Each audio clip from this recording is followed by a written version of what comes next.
merupakan salah satu karya terbaik Mikhail Tal dengan pengorbanan menteri dan perwira yang lain yang sangat menawan. Game ini dimainkan oleh Mikhail Tal versus Robert Forbis. National Open 1988. Seperti apakah langkah kejutan dari Mikhail Tal? Yuk simak video berikut ini. Mikhail Tal memegang putih memulai dengan E4 dan Robert Forbis menjawab dengan pion C5, Sicilian defense, kemudian kuda F3, pion D6 dan putih pion D4. Terjadi pertukaran pion, kuda makan pion. Kuda F6, kuda C3, masih langkah textbook kawan-kawan. Kemudian Robert Forbis memainkan pion G6 yang dikenal dengan Sicilia variasi dragon kawan-kawan. Tal mengeluarkan gajah gelap ke E3, kemudian gajah fianchetto dan pion F3 menghambat kuda ya, agar tidak mengancam gajah. Hitam rokade, kemudian menteri D2 yang membuat hitam keringat dingin karena Tal mengisyaratkan agar rokade ke siap menteri. Dengan rokade yang berlawanan, tentu permainan akan menjadi tegang kawan-kawan. Hitam pada posisi ini mengeluarkan kuda ke C6, Tal gajah C4, kemudian hitam manuver kuda ke D7. Tal masih menunda rokade dengan mendorong pion H4, meyakinkan hitam bahwa putih akan rokade ke siap menteri. Kuda mengancam gajah dan gajah mundur, kuda yang lain ke A5. Nah, pada posisi ini Tal mengabaikan gajah yang terancam karena juga dipastikan akan hilang. Dia mendorong pion H5. Hitam kuda C4, garpuan menteri dan gajah. Menteri E2, dan kalau di sini kuda makan pion tentu blunder ya. Kudanya tidak akan bisa balik. So pada posisi ini hitam menghilangkan gajah dengan kuda, menteri makan kuda, dan hitam menghilangkan gajah terang, pion makan kuda.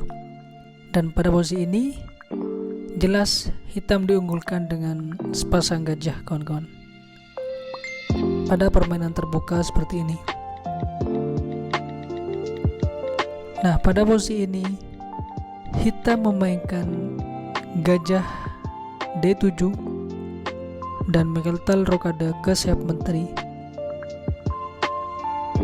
Nah, kesalahan terjadi pada permainan ini yaitu pion E6 kawan-kawan. Nah, ini mengizinkan pion F4. Ya, siapa cepat dia akan menang ya pada rokade yang berlawanan. Seharusnya hitam tadi langsung mengaktifkan menteri ya, untuk memberi tekanan di sayap menteri. Nah, pada posisi ini hitam baru mengeluarkan menteri ke B6. Ya, ancaman pada kuda 2 kali dan kuda ini masih terjaga 2 kali. So pada posisi ini Tal menyempatkan diri untuk membongkar di sayap raja.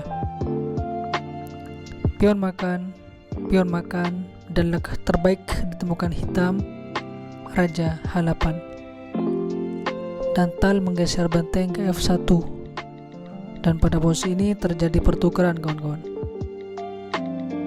Nah, kalau kalian pada situasi ini, kalian akan memakan dengan perwira yang mana kawan-kawan? Di sini ada menteri dan ada benteng. Kalau kalian memakan dengan menteri, kalian normal kawan-kawan. Nah, pada posisi ini Mikael memakannya dengan benteng. Hitam, pion, E5 langkah terbaik. Dan apa yang akan kalian mainkan jika mengalami pose seperti ini, kawan-kawan?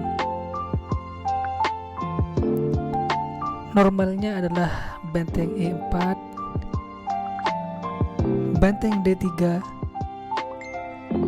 Itu adalah langkah normal, kawan-kawan. Tapi Mikael tidak memainkan itu.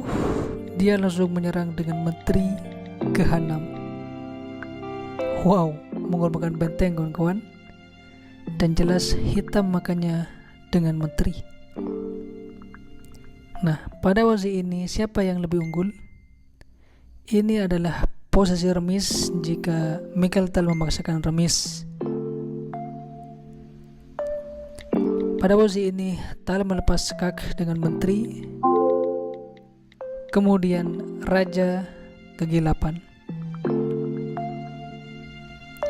Sekarang waktunya para pecinta catur untuk menebak langkah yang dipilih oleh Mikael selanjutnya.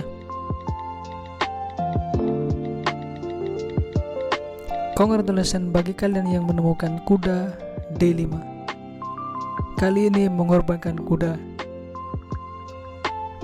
Nah, jika kalian berpikiran pion H4 ancaman skakmat, tentu ini langkah yang salah, kawan-kawan. Karena permainan pasti remis setelah menteri G4. Oke, putih kalah perwira, kawan-kawan. Jadi harus diingat. Nah, pada posisi ini Tal menemukan langkah ajaib dengan kuda D5. Ancaman skakmat dengan kuda. Dan kalau menteri makan kuda, ya kalian pasti tahu langkah selanjutnya. Ya benar, kawan-kawan. Pion H6. Ancaman skakmat. Dan mau tidak mau menteri harus makan pion ini, kawan-kawan. Dan jelas putih menang. So guys, pada posisi ini untuk tetap menjaga keseimbangan, di sini benteng harus kesilapan. Nah, percaya atau tidak, ini akan menjadi seimbang meskipun unggul putih sedikit. Tapi sayangnya pada posisi ini Robert Forbes melakukan blunder, kesalahan fatal, yaitu benteng E8.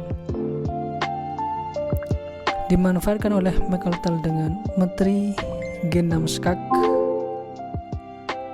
raja ke H8, dan pion H6 ancaman skakmat. Ya, kalau benteng ke G8 maka menteri skak ya langsung skakmat 2 langkah.